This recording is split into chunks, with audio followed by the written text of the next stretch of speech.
Guys, it's Lost in Plot. We are talking about Better Call Saul. We just got the 2-episode season premiere for the 6th and final season of Better Call Saul. Now, Better Call Saul is, of course, the spin-off from Breaking Bad, and it's been 5 arduous, slow seasons that, if anyone out there is like me, we've been waiting and waiting to get back into the Breaking Bad timeline, and it seems like this now, finally, with the final season, all of those things should pay off. Those are the expectations anyway. So it's been 2 years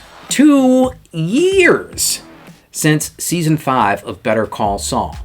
I forgot most of what happened, but I got a bit of a refresher. So if you were watching, you remember that it was on a bit of a cliffhanger, and we're picking up right after, like immediately after the events of season 5. So what do we get in these first 2 episodes? The first one is written by Peter Gould.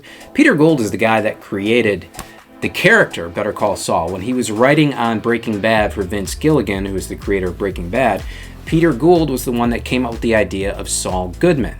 So after Breaking Bad wrapped up, this kind of spin-off went, and Peter Gould is the creator of this show, but Vince Gilligan is very much still involved here. So in this first episode, we've got a few plot lines. We've got Nacho Vargas, who was the inside man, if you remember, between Gustavo Fring and working for the Salamancas. And then series favorite Mike Ehrmantraut is back again. He was kind of helping him and shepherding him through this very tricky situation. So we start with him right after the failed assassination attempt, and he's on the run in Mexico. He is on the run for these first 2 episodes. He has some of the most exciting, thrilling moments that we get in these episodes, so there's a lot going on. Nacho Vargas and his character, it's going to be a very important plot line going forward. The other thread that we continue to get is between the conflict of Gustavo Fring against the Salamancas. Now, Hector Salamanca is confined to his wheelchair at this point. He's got his little bell. And it is his nephew, I believe, Lalo Salamanca, who's been muscling in on Gustavo Fring's operations north of the border with Los Pollos Hermanos, causing trouble for him, which led to the attempted murder down in Mexico. But when it fails, now the Salamancas are, of course, out for blood. And we see that in these first 2 episodes. We get some series favorites to come back. Hector Salamanca's kids are there. They are hunting Nacho Vargas, so it is extremely thrilling, high tension there as Nacho tries to hide out, and the whole time he's like a kite in the wind, right, between 2 forces trying to survive. Our other plot line involves Saul Goodman, Jimmy McGill, whatever you want to call him, and Kim Wexler. Their continuing relationship. Kim Wexler left her high-priced law firm, of course, and now she's working pro bono, but what she really wants to do is work with Jimmy on his cons, and they need a target for that. And it's interesting, the dynamic here. Their target is Howard Hamlin of Hamlin and McGill, the old law firm that used to employ them. Their target is, of course, Howard, and Jimmy, or Saul, seems very reluctant to go forward. It's really Kim Wexler that is like an addict. She just has to see this thing through. So because Howard was looking into Jimmy McGill and the rise of Saul Goodman and his practice, now they're kind of looking to take him down as a way to prevent him from getting in the way.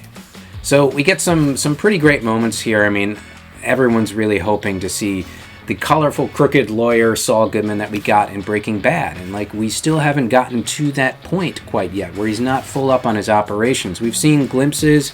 We've seen Gustavo Fring. We've seen Mike Ehrmantraut, a lot of the old favorites from Breaking Bad territory, but Better Call Saul's not delivered yet on the promise that I think a lot of us were hoping for with this season. So I don't know that there's anyone that watches Better Call Saul if you haven't gone and watched Breaking Bad first. It would be really weird, I think. It would be interesting if someone had watched Better Call Saul with none of the Breaking Bads and was really enjoying it, because I think most of us are just kind of hanging on to get back to some Breaking Bad story points and find out what ultimately happens to Saul Goodman. So this is your payoff. This is the whole point. You've been through 5 seasons now. If you haven't, it is a decent show. It's not nearly as good as Breaking Bad. Breaking Bad far superior, but it is a decent show, and you can find every episode. I think they have them on Netflix.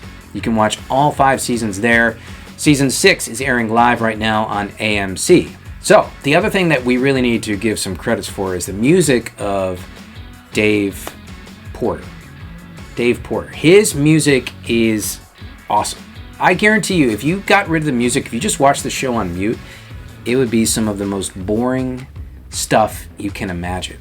Because a lot of these scenes are played without dialogue. They're played just with the actors' expressions. They're played just with pacing and tempo, long pauses and things like that. And it is really his score that comes in almost like an additional character and completely colors the scene and can take what would be just a boring as dirt scene, but you put his music underneath it and it becomes so full of suspense and tension. So he did all the music for Breaking Bad as well, and he's awesome here, and he deserves a lot of credit. Just watching these first 2 episodes, that was a thought that I really wanted to get out, is how much credit that guy truly deserves. So is this good? Is this interesting? I mean, we didn't get the black and white vignette of Saul Goodman post Breaking Bad events, you know, when he's working for Cinnabon, or what's going to happen to him there. Instead, we get kind of the state going through his belongings, his house, all of his assets and possessions. They're collecting it up and presumably going to put it up for auction because the man's disappeared.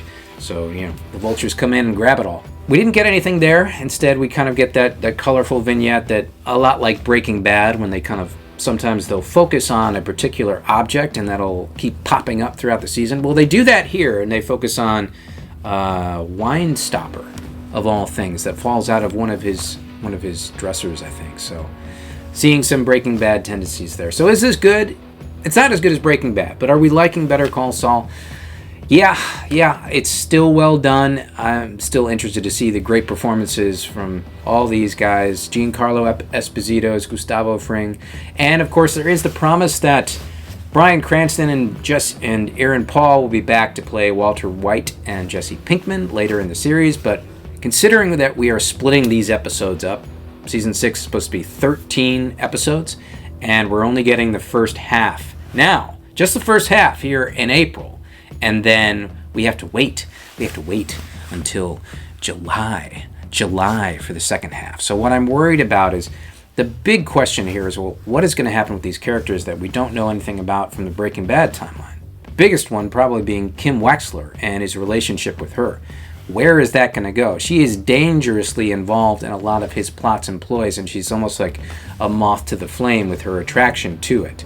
So we could see that spin out in many different ways. Obviously, Nacho Vargas, he's dominating so much of these first 2 episodes with his trying to get the hell away from the Salamancas. So there's a lot of interesting threads that we can pull here. We don't know where it's going to go, but what I think is, just a prediction, we won't see the Breaking Bad characters probably until those second episodes that start coming in July. Just a prediction. I could be totally wrong. Were these episodes really good? Are they worth your time? Yeah, I mean, if you've been watching the first 5 seasons, then this is your reward, right? This is your payoff. So you have to watch through this season to kind of get that final payoff, and hopefully it'll all be worth your time. I mean, some of those seasons were not very memorable, not nearly as much as Breaking Bad, but if you've done the work, we've all done the work. We're at the point right now where we get our payoff. So that's what we get. Season 6 of Better Call Saul. It is alive at this point. It's only the first 2 episodes, but I think we're going to get a nice wrap-up. They wrapped up Breaking Bad really nicely, and I'm hoping that they do that as well here. So we're alive. These are high-quality episodes, great writing. Everything is done full tilt. Obviously, the music, which I mentioned, is fantastic. So Better Call Saul is back, and either you're watching it because you've seen all the other episodes, or maybe you're going to go back and catch up now, because this is the time to be in it. This is the time where we get to the point of everything we've watched. So there we go. If you like this review, make sure you like and subscribe. Leave us a thumbs. Leave us some comments down there. I'm interested to hear Breaking Bad fans or Better Call Saul fans, what your thoughts were of these first two episodes, where you want to see this season go. But check us out on Twitter as well, and we will see you guys back on the next one.